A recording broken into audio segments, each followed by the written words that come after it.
Silakan untuk kelas untuk memimpin doa terlebih dahulu.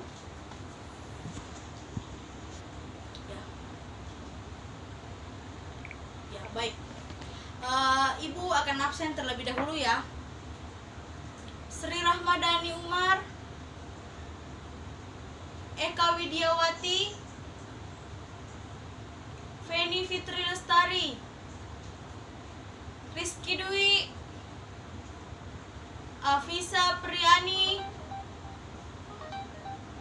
Nabila Putri Aziza.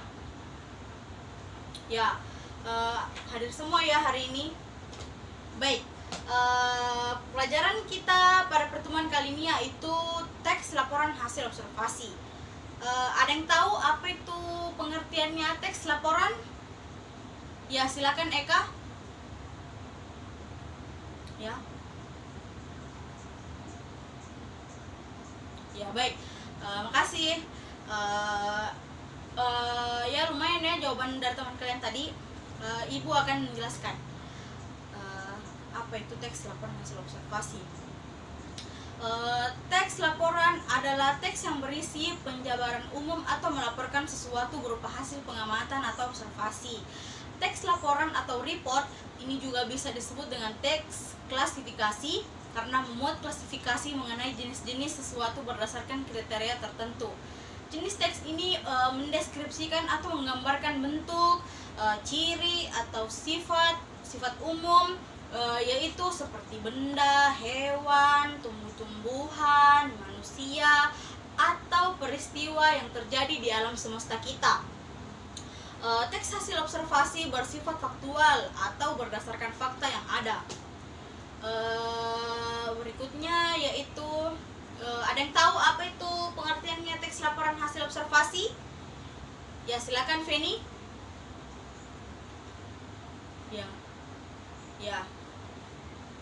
Ya, baik.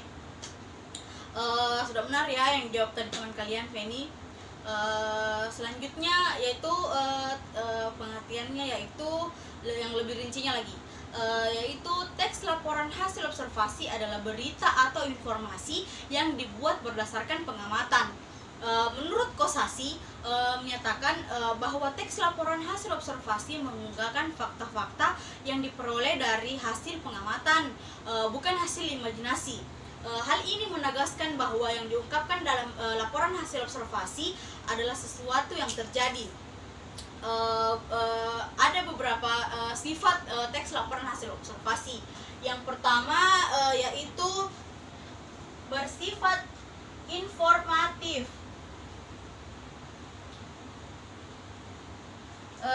Yang kedua yaitu bersifat komunikatif. Yang ketiga yaitu bersifat objektif. Ya, inilah 3 sifat-sifat teks laporan hasil observasi. Di mana laporan teks hasil observasi memiliki beberapa fungsi, yaitu fungsi yang dimaksud adalah untuk memberitahukan atau menjelaskan suatu kegiatan yang dilakukan. Hasil observasi terhadap suatu objek juga dapat berfungsi untuk memberitahukan kepada pihak berwenang atau terkait suatu informasi. Selanjutnya, informasi dapat dijadikan sebagai dasar penyusunan kebijakan. Contohnya teks laporan hasil observasi tentang kerusakan lingkungan.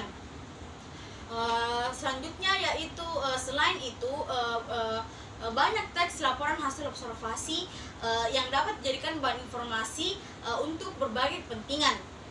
Selanjutnya yaitu teks laporan hasil observasi secara umum juga berfungsi sebagai alat pendokumentasian suatu objek berupa suatu kegiatan.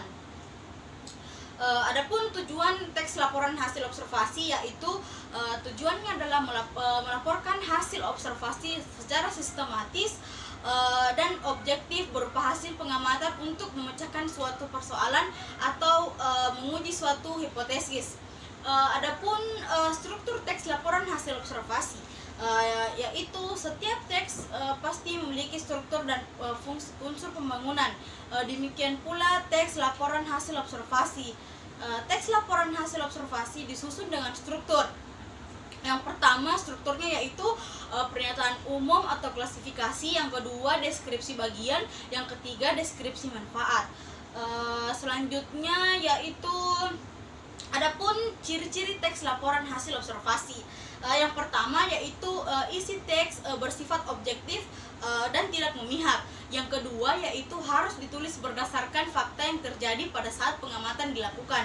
Yang ketiga yaitu isi teks mengandung hal-hal yang bersifat penyimpangan, dugaan-dugaan yang tidak tepat, atau juga pemihakan terhadap sesuatu.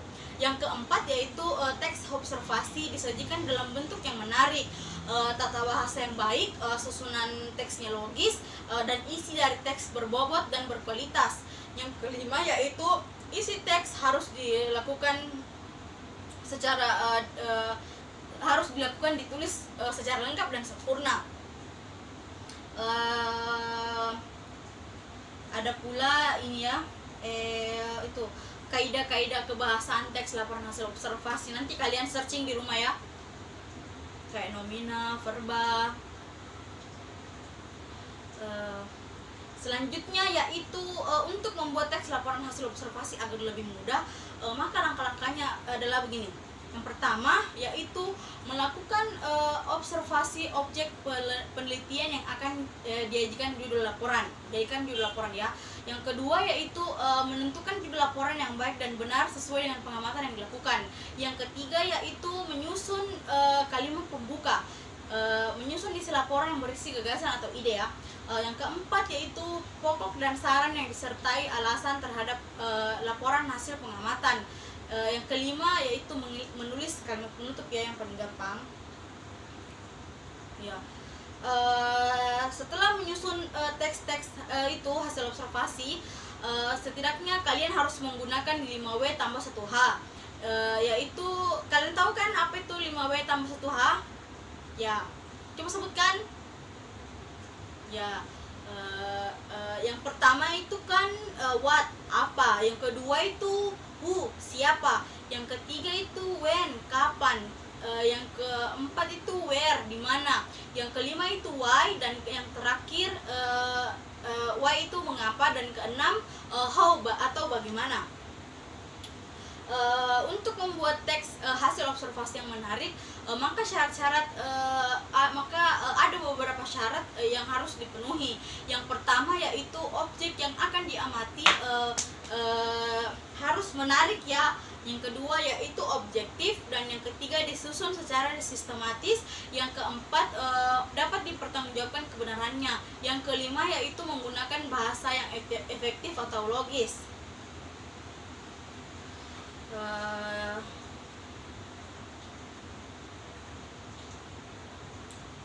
Selanjutnya yaitu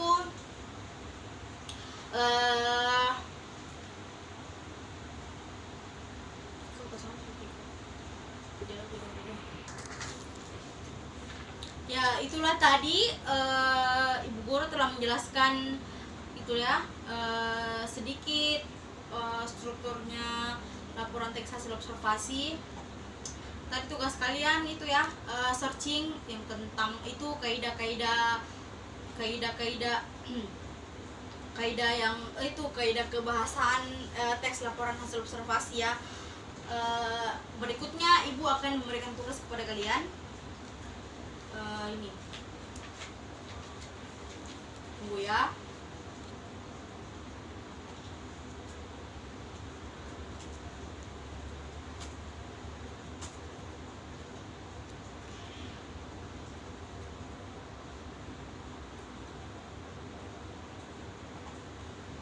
Buka halaman 60 ya.